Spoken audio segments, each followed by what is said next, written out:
کتنی جماعتیں ایسی پیدا ہو چکی ہیں جن کے بڑے بڑے مولویوں نے آقا کی شان میں اپنی کتابوں میں گستاخیاں لکھ دی، لیکن یہ سنت ہم کیوں پڑھ رہے ہیں؟ پر احسان کرنا بیکار، آپ کے لوگوں کا مدد کرنا بیکار۔ ان بد عقیدوں سے میں کہنا چاہتا ہوں جو یہ کہتے ہیں کہ اللہ کے نبی کو علم غیب حاصل نہیں۔ حضرات محترم، حالات حاضرہ کے تحت ایک بہت ہی عظیم موضوع کو لے کر میں آپ کے سامنے روبرو ہوا ہوں، اور اس آیت کے ذریعے سے اللہ تبارک و تعالی اپنے بندوں کو کیا پیغام دینا چاہتا ہے، توجہ کے ساتھ سماعت فرمائے۔ اللہ تبارک و تعالی ارشاد فرماتا ہے، ما آتاکم الرسول فخذوہ وما نہاکم عنہ فانتہوا۔ اے لوگو، میرا رسول جو تمہیں دے دیں وہ تم لے لو، میرا رسول جو تمہیں دیں اسے تم لے لو، اور جن چیزوں سے منع فرما دیں اس سے رک جاؤ۔ اللہ تبارک و تعالی اس آیت کے ذریعے سے اپنے محبوب کے پاور کو بیان فرماتا ہے، اور ارشاد فرماتا ہے جو بھی دے دیں۔ اللہ تبارک و تعالی نے کوئی کنڈیشن نہیں لگایا کہ یہ چیز دیں تو مت لو، یہ دیں تو مت لو، کسی چیز پر کوئی قید نہیں لگائی، بلکہ مطلقاً کہا کہ جو میرا رسول تمہیں دے دیں اسے تم لے لو، بغیر اعتراض کیے ہوئے، بغیر سوچے سمجھے۔ جو بھی میرا رسول تمہیں دے دیں وہ تمہیں لے لینا ہے، اور جن چیزوں سے وہ منع فرما دے اس سے باز رہو، اس سے رک جاؤ۔ اللہ تبارک و تعالی اپنے رسول کی عظمت کو اور ان کے مرتبے اور ان کے پاور کو اس آیت کے ذریعے سے اپنے بندوں کو بتانے کی کوشش کی ہے۔ اب اگر کوئی یہ کہے، حالانکہ اس دنیا میں ابھی نہ جانے کتنی جماعتیں ایسی پیدا ہو چکی ہیں جن کے بڑے بڑے مولویوں نے آقا کی شان میں اپنی کتابوں میں گستاخیاں لکھ دی۔ کسی نے یہ لکھا کہ جس کا نام محمد یا علی ہو وہ صاحب اختیار نہیں ہے، کسی نے یہ لکھا کہ جس کا نام محمد یا علی ہو معاذ اللہ وہ محتاج ہیں، معاذ اللہ وہ بے بس ہیں۔ ان سے میں کہنا چاہتا ہوں، اگر میرا رسول بے بس ہوتا، میرا رسول اگر معذور ہوتا، معاذ اللہ میرا رسول اگر محتاج ہوتا، تو پھر رب یہ کیوں کہتا کہ میرا رسول جو تمہیں دے دیں وہ تمہیں لے لو؟ یہ جو میں ایک لفظ پوشیدہ ہے، ایک راز پوشیدہ ہے، گویا کہ رب اپنے بندوں کو یہ بتانا چاہتا ہے کہ میرا رسول مختار ہے، مالک و مختار بنا کر کے ہم نے اسے بھیجا ہے۔ یہی وجہ ہے کہ میں تم سے کہہ رہا ہوں جو بھی میرا رسول تمہیں دے دے اسے تم لے لو۔ اللہ کے رسول صلی اللہ تعالی علیہ وآلہ وسلم کا مرتبہ، ان کی وقار اور ان کے مختار ہونے پر یہ آیت کافی ہے۔ آپ کو میں اگر دینی مسائل سے سمجھانے کی کوشش کروں کہ میرے نبی کا پاور کیا ہے، تو آپ اس بات پہ توجہ کریں کہ ہم پہ 5 وقت کی نمازیں فرض کی گئی، اور ان 5 وقتوں میں جو نماز فرض ہے وہ فجر کی 2 رکعت نماز فرض ہے، ظہر میں 4 رکعت نماز فرض ہے، عصر میں 4 رکعت نماز فرض ہے، مغرب میں 3 رکعت نماز فرض ہے، اسی طریقے سے عشاء میں 4 رکعت نماز فرض ہے۔ لیکن آپ اس کے آگے اور پیچھے توجہ سے اگر دیکھیں گے تو فجر کی فرض سے پہلے 2 رکعت سنت ہے، ظہر میں 4 رکعت فرض سے پہلے 4 رکعت سنت ہے، ظہر میں فرض کے بعد پھر سنت ہے، اسی طریقے سے عصر کے فرض سے پہلے 4 رکعت سنت ہے، مغرب کے بعد سنت ہے، عشاء میں 4 رکعت فرض سے پہلے 4 رکعت سنت ہے، پھر عشاء کے فرض کے بعد سنت رکھی گئی ہے۔ میں پوچھنا چاہتا ہوں، قرآن نے تو صرف فرض پڑھنے کا حکم دیا، لیکن یہ سنت ہم کیوں پڑھ رہے ہیں؟ اگر یہ سنت پڑھ رہے ہیں تو یہ سنت میرے نبی کا حکم ہے۔ گویا کہ پتہ چلا، معلوم ہوا کہ رسول اللہ صلی اللہ تعالی علیہ وآلہ وسلم نے سنت پڑھ کر کے یہ بتا دیا کہ اے میرے ماننے والوں، اے میرے چاہنے والوں، رب نے تو صرف فرض کا حکم دیا تھا، لیکن ہم نے سنت اس لیے ادا کیا تاکہ تم میری حکم کی تعمیل کرو۔ اور یہاں سے یہ پتہ چلتا ہے کہ میرے آقا علیہ الصلوۃ والسلام پاورفل ہے، جو وہ کر دیے وہ امتیوں کے لیے ضروری ہو گیا۔ آپ ظہر کی سنت کو نہیں چھوڑ سکتے، جو سنت مؤکدہ ہے، جس سنت کو رسول اللہ صلی اللہ تعالی علیہ وآلہ وسلم نے تاکید کے ساتھ پڑھی ہے، آپ اسے ترک نہیں کر سکتے، آپ کو ہر حال میں اسے پڑھنا پڑے گا۔ اسی طریقے سے آپ اگر آگے جاتے ہیں تو نماز پڑھنے میں جو جماعتیں کی جاتی ہے اور جماعت سے پہلے جو اذانیں دی جاتی ہے، آپ پورے قرآن کو اٹھا کے دیکھ لیجئے، اللہ کے اس مقدس کلام میں کہیں پر بھی یہ ذکر آپ کو نہیں ملے گا کہ نماز پڑھنے سے پہلے اذان دو، نماز فجر ادا کرنے سے پہلے اذان دو، ظہر کی نماز پڑھنے سے پہلے اذان دو، عصر کی نماز ادا کرنے سے پہلے اذان دو، گویا کہ مغرب ہو یا عشاء اس سے پہلے تم اذان دو۔ پورے قرآن میں آپ کو یہ کہیں نہیں ملے گا، بلکہ ہر جگہ نماز پڑھنے کا حکم آیا ہے مطلقاً، لیکن اذان کے بارے میں ذکر نہیں آیا۔ لیکن مصطفیٰ کریم علیہ الصلاۃ والتسلیم نے اذان کے اس کلمات کو قائم کر کے، نماز سے پہلے اذان دینے کو اس رواج کو قائم کر کے اپنی حکومت کا اعلان کیا کہ اے لوگو، اللہ تبارک و تعالیٰ نے مجھے محتاج نہیں بنایا بلکہ مختار بنا کر کے بھیجا، جو حکم میں دے دوں وہ تمہارے لیے ضروری ہے۔ اور اسی حکم کے ماننے کے بعد یہ پتہ چلتا ہے کہ میرے آقا علیہ الصلوۃ والسلام پاورفل ہیں، با اختیار ہیں، میرے آقا محتاج نہیں ہے، بے بس نہیں ہے، بلکہ اللہ تبارک و تعالیٰ نے میرے رسول کو، اپنے رسول کو اس امت کا بادشاہ بنا کر کے بھیجا ہے۔ اور اللہ تبارک و تعالیٰ اپنے کسی بھی نبی کو جب کسی امتی کے درمیان بھیجتا ہے تو بادشاہ بنا کر کے بھیجتا ہے۔ اور آپ کو اچھی طرح سے معلوم ہے کہ جب بادشاہ کے مقابلے میں کسی کو آنا ہوتا ہے تو کوئی مزدور نہیں آتا، کوئی عام شخص اس کے مقابلے میں نہیں آتا، بلکہ آپ تاریخوں کا مطالعہ کریں تو جب بادشاہوں کے مقابلے میں کوئی آیا تو کوئی بادشاہ ہی آیا ہے۔ آپ دیکھ لیں حضرت موسیٰ علیہ السلام کے زمانے میں حضرت موسیٰ علیہ السلام اپنی قوم کا بادشاہ بن کر کے آئے تو فرعون کے مقابلے میں آئے، فرعون سے ڈٹ کر کے موسیٰ علیہ السلام نے مقابلہ کیا۔ حضرت موسیٰ علیہ السلام آئے تو حامان کے دور میں آئے اور حامان سے مقابلہ ڈٹ کر کے آپ نے کیا۔ اسی طریقے سے حضرت ابراہیم علیہ السلام جب اس امت کا بادشاہ، اپنے امتیوں کا بادشاہ بن کر کے آئے تو نمرود کی مخالفت میں آئے اور نمرود کے تخت و تاج کو پلٹ کر کے رکھ دیا۔ ٹھیک اسی طریقے سے پیارے مصطفیٰ جناب محمد رسول اللہ صلی اللہ تعالی علیہ وسلم جب اس دنیا میں آئے تو اس امت کا بادشاہ بنا کر کے رب تبارک و تعالیٰ نے آپ کو بھیجا، اور آپ کے مقابلے میں بڑے بڑے عرب کے سردار آئے، بڑے بڑے عمرا آئے، لیکن سب نے اپنے سر کو خم کرتے ہوئے آقا کے سامنے جھکتے ہوئے نظر آئے۔ آقا کے سامنے جب کسی نے مقابلہ کرنے کی کوشش کی تو ہر موڑ پر، ہر جگہ پہ اسے شکست ملی، ہر جگہ اسے ہار ملی۔ میرے آقا علیہ الصلوۃ والسلام کو اللہ تبارک و تعالیٰ نے پاورفل بنا کر کے اس دنیا میں بھیجا۔ اب اگر کوئی یہ کہتا ہے کہ رسول اللہ صلی اللہ تعالیٰ علیہ وسلم پاورفل نہیں ہے، محتاج ہیں، بے کس ہیں، بے بس ہیں، تو ان سے کہہ دیجئے کہ وہ اپنا ایمان کا خیر کرے، اپنا اور اپنے اہل و عیال کے ایمان کی حفاظت کرے، اس لیے کہ پیارے رسول صلی اللہ تعالیٰ علیہ وآلہ وسلم نے ارشاد فرمایا، جسے دو دولت حاصل ہو گئی یقیناً وہ بڑا خوش نصیب ہے اور سب سے بڑی دولت اس نے پالی۔ ایک دولت اس دنیا میں اور دوسری دولت جو ملے گی وہ میدان محشر میں مرنے کے بعد دی جائے گی۔ دنیا میں جو سب سے بڑی دولت ہے، اللہ کے رسول صلی اللہ تعالیٰ علیہ وسلم ارشاد فرماتے ہیں، وہ ایمان ہے۔ اگر آپ کا ایمان سلامت ہے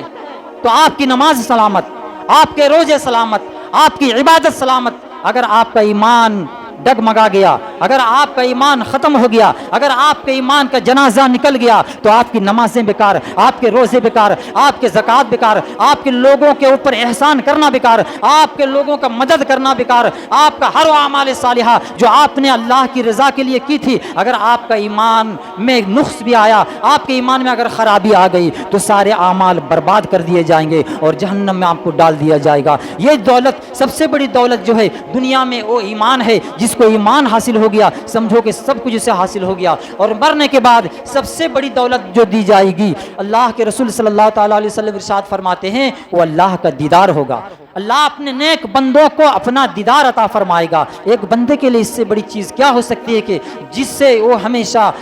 پوجتا رہا، جس کی وہ عبادت کرتا رہا، بنا دیکھے جس اللہ کو ایک مانا، جس کے حکموں پر اپنے زندگی کو قربان کر دیا، اگر اس کی زیارت ہو جائے، اس کا دیدار ہو جائے تو اس بندے کے لیے اس سے بڑی بات اور کیا ہو سکتی ہے۔ اس آیت کریمہ میں اللہ تبارک و تعالی نے اپنے محبوب کے اختیار کو بتایا ہے کہ میرا رسول جو تمہیں دے دے وہ تم لے لو، اور جن چیزوں سے منع کر دیں اس سے رک جاؤ۔ ان دونوں حکموں کے درمیان، ان دونوں حکموں کے مطابق میں آپ کے سامنے حدیث پاک پیش کرنے کی کوشش کروں گا اور بتاؤں گا کہ پیارے رسول صلی اللہ تعالیٰ علیہ وآلہ وسلم کا وقار کیا ہے، ان کی عظمت کیا ہے، اور ان کا پاورفل ہونا کس طرح سے ہے۔ درود شریف پڑھ لیجیے، اللہم صلی علی سیدنا و شفیعنا و نبینا مولانا محمد وبارک سلم صلی علیہ وسلم وسلام علیکہ یا رسول اللہ یا حبیب اللہ صلی اللہ تعالی علیہ وآلہ وسلم۔ بخاری شریف کی حدیث پاک ہے اور یہ مسلم شریف میں بھی ہے، جلد اول صفحہ نمبر 259 میں آپ اگر مطالعہ کریں گے تو اس میں یہ حدیث پاک لکھی ہوئی ہے۔ جناب حضرت ابو ہریرہ رضی اللہ تعالی عنہ اس حدیث پاک کے راوی ہیں۔ آپ فرماتے ہیں کہ سرور کائنات صلی اللہ تعالی علیہ وسلم جلوہ فروز تھے، اتنے میں ایک صحابی، ایک شخص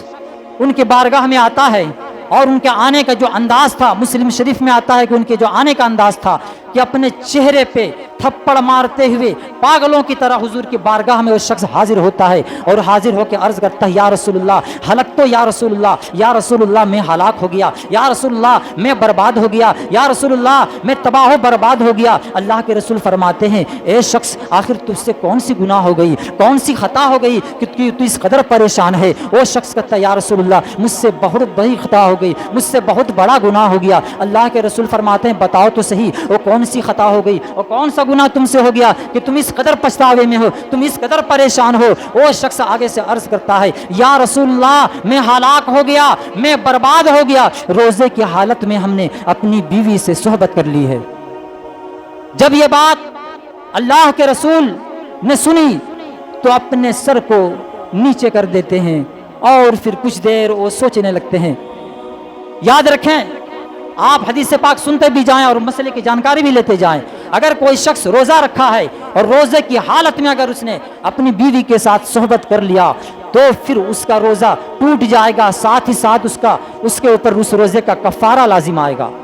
یعنی اس ایک روزے کی پورتی کے لیے آپ کو لگاتار 60 روزے رکھنے پڑیں گے۔ اور بھی اس کے مسائل ابھی آگے میں ذکر کروں گا۔ تو وہ شخص رونے لگا، گڑ گڑانے لگا کہ یا رسول اللہ میں تو برباد ہو گیا، میرا رب مجھ سے ناراض ہو گیا، آپ اللہ کے رسول ہیں، مجھ گناہگار کے لیے کچھ راستہ نکالیں، میرے لیے کوئی حل بتائیں کہ میرا رب مجھ سے راضی ہو جائے۔ اللہ کے رسول صلی اللہ تعالیٰ علیہ وسلم حکم دیتے ہیں کہ اے شخص چلا جا بازار جا کر کے غلام کو خریدو اور اس غلام کو آزاد کر دو، اگر تم اس غلام کو آزاد کر دو گے تو تمہاری اس روزے کا کفارہ ادا ہو جائے گا۔ جو ہی وہ شخص یہ سنتا ہے اور بھی پہلے سے زیادہ زار و قطار رونے لگتا ہے، سسکیاں اس کی بندھ جاتی ہے اور عرض کرتا ہے یا رسول اللہ یا حبیب اللہ میں غریب آدمی ہوں، میں ایک دن کماتا ہوں تو پھر کھاتا ہوں، دوسرے دن پھر محنت کرتا ہوں تو پھر کھاتا ہوں، بڑی مشکل سے میں اپنی اولادوں کی پرورش کر رہا ہوں، میرے پاس اتنی مال و دولت نہیں ہے کہ میں غلام کو خرید کر کے آزاد کر سکوں، یا رسول اللہ میں خود غلام ہوں۔ اللہ کے رسول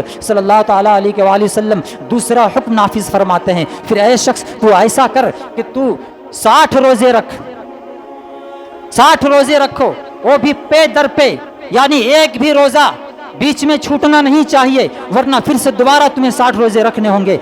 جب وہ شخص اس حکم سنتا ہے تو دوبارہ پھر رونے لگتا ہے اور گڑ گڑانے لگتا ہے، کہتا ہے یا رسول اللہ مجھ سے اس مہینے کے 30 روزے کمپلیٹ نہ ہو سکے، مجھ سے خطائیں ہو گئی اور ہم نے روزے کو توڑ دیا، یا رسول اللہ میں کمزور شخص ہوں، میری اولادیں ہیں، اگر میں محنت مزدوری نہیں کروں گا تو میں اپنے بچوں اور بیوی کے پیٹ کو کس طرح سے بھر پاؤں گا، یا رسول اللہ میں کمزور ہوں، مجھ پہ اور کوئی دوسرے راستے بتائے جائیں، مجھے کوئی اور دوسرا راستہ بتایا جائے جس سے میں آسانی سے کر سکوں۔ اللہ کے رسول صلی اللہ تعالیٰ علیہ وآلہ وسلم نے انہیں ڈانٹا نہیں، جھڑکا نہیں، بلکہ پھر تیسرا راستہ آپ نے کہا اے شخص اگر تو غلام کو آزاد نہیں کر سکتا, اگر تو کنٹینیو لگاتار 60 روزے نہیں رکھ سکتے تو ایسا کر, تو 60 دنوں تک دونوں وقت پیٹ بھر کر کے ایک مسکین کو کھانا کھلا دے. اگر تو 60 دنوں تک روزانہ پیٹ بھر کر کے 2 وقت کھانا اسے کھلا دے گا, یا پھر ایک دن میں ہی 60 مسکینوں کو اگر تو 2 وقت کھانا پیٹ بھر کے کھلا دے گا تو تیرے روزے کا کفارہ ادا ہو جائے گا. وہ شخص, حدیث پاک یہ لفظ آتے ہیں کہ وہ شخص پہلے سے بھی زیادہ رونے لگتا ہے, گر گرانے لگتا ہے, گریہ وزاری وہ شخص کرنے لگتا ہے اور اپنی غریبی کا واسطہ دیتا ہے. یا رسول اللہ صلی اللہ تعالیٰ علیہ وآلہ وسلم, آپ پتہ کر لیں, مدینے کی گلیوں سے آپ پتہ کر لیں کہ میں غریب ہوں, میں بہت ہی بڑا غریب ہوں, بمشکل میں اپنے بچے اور اپنی بیوی کے پیٹ کو بھر پاتا ہوں. یا رسول اللہ میری زندگی غریبی کی حالت میں گزر رہی ہے, میرے پاس اتنی دولت نہیں ہے, میرے پاس اتنی وسعت نہیں ہے کہ میں 2 وقت 60 دنوں تک کسی مسکین کو کھانا کھلا سکوں, بمشکل میں اپنے اولادوں کو پیٹ کو بھرتا ہوں. یا رسول اللہ یہ بھی مجھ سے نہیں ہو پائے گا. کیا کہا اس نے؟ اس صحابی رسول نے کہا یا رسول اللہ مجھ سے یہ عمل بھی نہیں ہو پائے گا. آپ صلی اللہ تعالیٰ علیہ وآلہ وسلم نے اس شخص کو حکم دیا کہ بیٹھ جاؤ, اپنی جگہ پہ بیٹھ جاؤ. میں یہاں سے ایک بات پوچھنا چاہتا ہوں, آپ ہندوستان کے علماء سے رابطہ کر لیں, پاکستان کے بڑے بڑے علماء, بڑے بڑے مفتیان کرام سے رابطہ کر لیں اور اس مسئلے کا حل پوچھ لیں. اگر کسی کے اوپر روزے کا کفارہ لازم آ گیا تو اس کی 3 ہی صورت ہے, یا تو غلام آزاد کرے گا, یا تو 60 روزے پے در پہ رکھے گا, یا پھر وہ 60 مسکینوں کو کھانا کھلائے گا. چوتھی صورت نہیں ہے. پھر اللہ کے رسول نے اسے بیٹھایا کیوں؟ کیونکہ اللہ کے رسول کو پتا تھا کہ ان کے بارگاہ میں جو بھی آتا خالی ہاتھ کوئی لوٹ کے نہیں جاتا. اگر یہ سائل آیا ہے تو اس کا بھی حل اللہ کے رسول ضرور فرمائیں گے. ساتھ ہی ساتھ ان بدعقیدوں سے میں کہنا چاہتا ہوں جو یہ کہتے ہیں کہ اللہ کے نبی کو علم غیب حاصل نہیں. آپ آگے کا واقعہ سماعت کریں. تھوڑی ہی دیر میں ایک شخص کھجور کا 2 ٹوکرا لے کر کے آتا ہے. مسلم شریف میں 2 ٹوکرا آتا ہے اور بخاری شریف میں 1 ٹوکرا کھجور کا آتا ہے, اور ایک ٹوکرے میں 15 سا کھجور تھے, اور 1 سا وزن کے اعتبار سے 4 کلو 90 گرام ہوتا ہے. جب وہ شخص 2 ٹوکرا کھجور کا حضور کی بارگاہ میں تحفتاً ہدیتاً پیش کرتا ہے, اللہ کے رسول اسے قبول کرتے ہیں اور اس شخص سے کہتے ہیں کہ وہ جناب کہاں گئے؟ وہ شخص اپنی جگہ سے کھڑا ہوتا ہے, یا رسول اللہ میں حاضر ہوں, یا رسول اللہ میں حاضر ہوں. فرمائیں, اللہ کے رسول فرماتے ہیں کہ اس کھجور کو لے جاؤ اور مدینے کے گلیوں میں تم سے جو زیادہ غریب ہے اسے تقسیم کر دو, اسے کھلا دو, تمہارے روزے کا کفارہ ادا ہو جائے گا. وہ شخص اس کھجور کو اٹھاتا ہے, حکم پا کر مدینے کے گلیوں کا گشت کرتا ہے اور پھر غریبوں میں بانٹنے کے لیے وہ پھرتا ہے. لیکن آپ دیکھیں کہ مدینے کے گلیوں کا وہ چکر لگا لیتا, لیکن کہیں پر بھی کوئی شخص اسے نہیں ملتا, اس سے زیادہ غریب کوئی شخص اسے نہیں ملا. واپس گھوم پھر کر کے وہ شخص پھر آقا کی بارگاہ میں وہ کھجور کا ٹوکرا اور کھجور لے کر کے حاضر ہوتا ہے. اللہ کے رسول صلی اللہ تعالیٰ علیہ وآلہ وسلم ارشاد فرماتے ہیں کیا ہوا؟ آگے سے وہ شخص کہتا ہے یا رسول اللہ, یا حبیب اللہ, آپ کے حکم کے مطابق میں پورے مدینے گلیوں میں گھوم آیا, لیکن مجھ سے زیادہ غریب شخص کوئی ملا ہی نہیں جسے میں کھلا سکوں. اللہ کے رسول صلی اللہ تعالیٰ علیہ وآلہ وسلم مسکراتے ہیں اور کہتے ہیں اے شخص جا کر کے اس کھجور کو لے جا اور اسے تو خود کھا اور اپنے بچوں کو کھلا دے, تمہارا روزے کا کفارہ ادا ہو جائے گا. سبحان اللہ سبحان اللہ. پاور دیکھیں نبی کو کہ تیسرے جو مسائل تھے اس کے علاوہ تو چوتھی صورت نہیں تھی, لیکن اللہ کے رسول نے اپنے پاور کا استعمال کر کے اس شخص کے لیے, خاص اس صحابی رسول کے لیے یہ حکم نافذ فرما دیا کہ چوتھی صورت صرف تمہارے لیے ہے, تم لے کے جاؤ, خود کھاؤ, اپنے بچوں کو کھلاؤ, تمہارے روزے کا کفارہ ادا ہو جائے گا. اگر حضرت ابوبکر صدیق رضی اللہ تعالی عنہ اس جگہ پہ ہوتے اور اپنے آپ کو اپنے بچوں کو کھلاتے تو وہ صدقہ وہ روزے کا کفارہ ادا نہیں ہوتا. عمر فاروق اعظم ہوتے تو ادا نہیں ہوتا. گویا کہ دنیا کے کوئی شخص بھی ہوتا اس کے لیے وہ حکم نافذ نہیں تھا. صرف اور صرف اللہ کے رسول نے اپنے پاور کا استعمال کرتے ہوئے اس صحابی رسول کے لیے اس حکم کو خاص کر دیا کہ صرف تمہارے لیے حکم ہے, تم لے جاؤ اور اپنے بچوں کو, اپنی بیوی کو اسے کھلا دو, تمہارے روزے کا کفارہ ادا ہو جائے گا. حضرات محترم,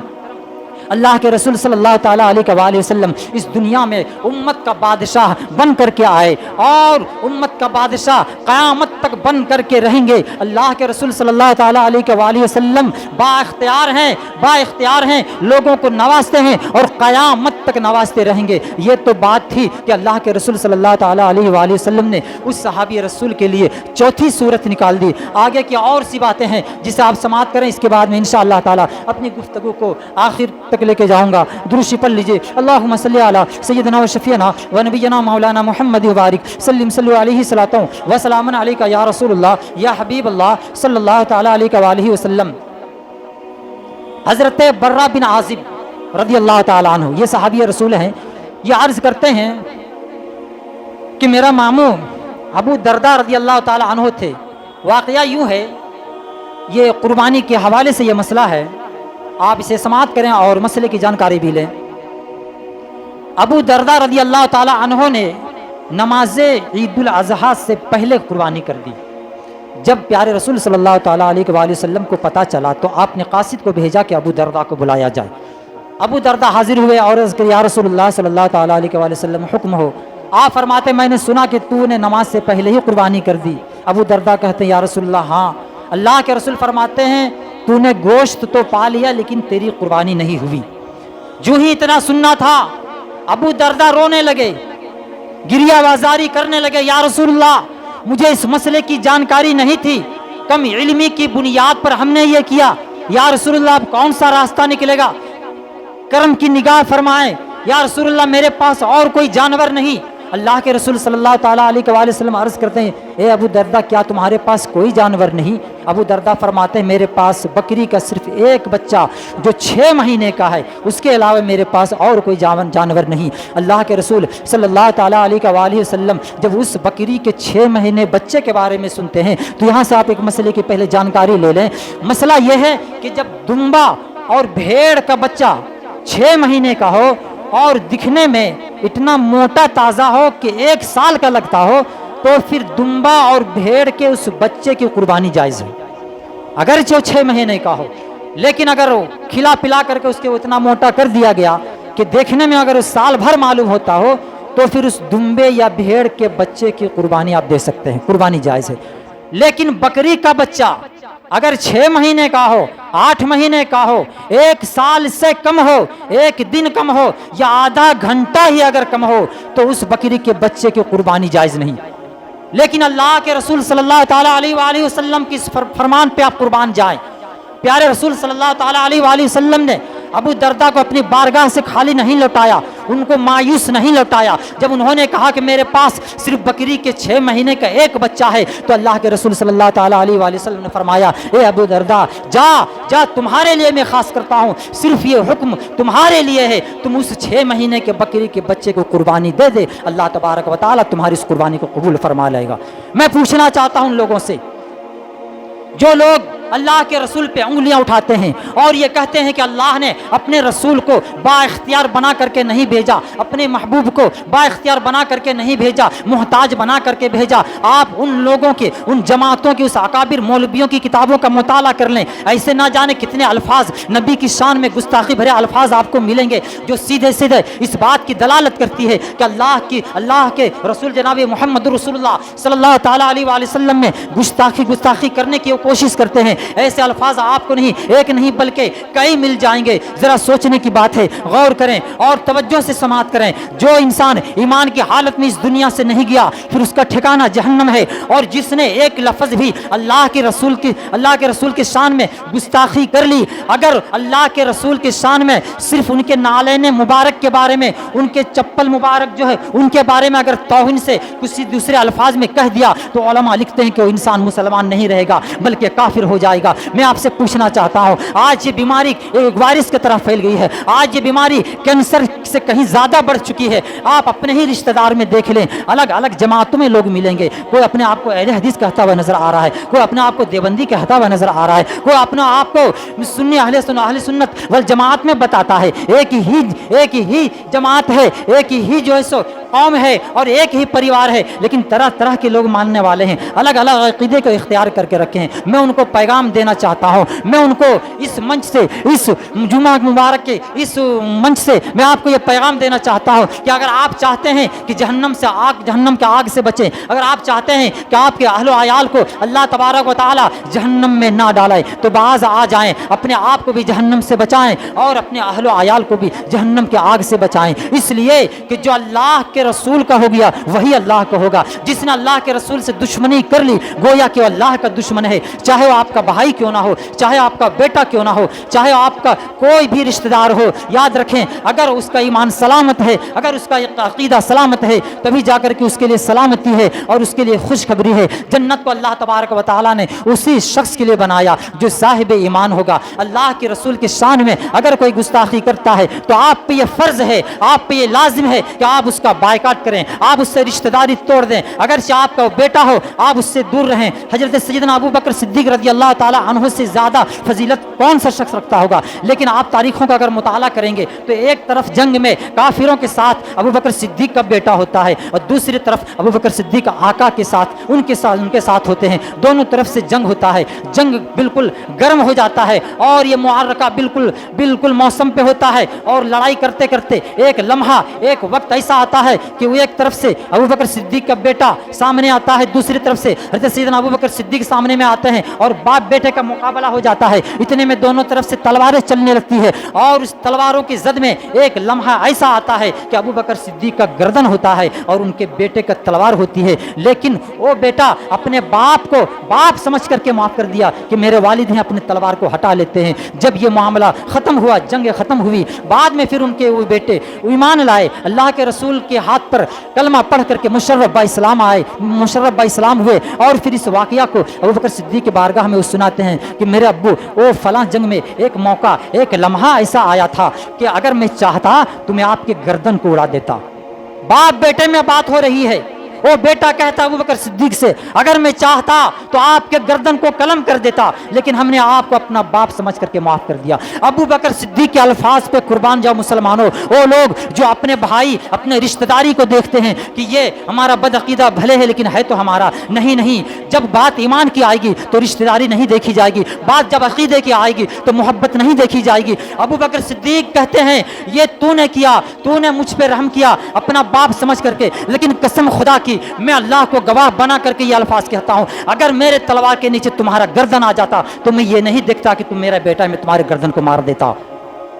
تو یہ ہے ایمان، یہ ہے عقیدہ۔ بات جب ایمان کی آئے گی تو رشتہ نہیں دیکھا جائے گا، محبت نہیں دیکھی جائے گی، بلکہ اللہ کے رسول کی محبت دیکھی جائے گی۔ اگر اللہ کے رسول سے میری اولاد محبت کرتی ہے تو میری محبت اس کے لیے جائز ہے، اگر وہ نافرمان ہے تو ہمارے اوپر فرض ہے کہ ہم اسے دور کریں، اس سے اپنا رشتہ داری توڑیں۔ اللہ تبارک و تعالیٰ کی بارگاہ میں دعا گو ہوں، مولا تعالیٰ ہمارے اور آپ کے ایمان کی حفاظت فرمائے اور جو بد عقیدے ہیں ان کی صحبتوں سے بھی ہماری حفاظت فرمائے۔ بولنے کے دوران کسی بھی طرح کی کوئی غلط الفاظ اگر استعمال ہوئے ہیں، میں آپ تمام لوگوں کو گواہ بنا کر توبہ کرتا ہوں، استغفر اللہ ربی من کل ذنب واتوب الیہ وما علینا الا البلاغ۔ السلام علیکم ورحمۃ اللہ تعالیٰ وبرکاتہ۔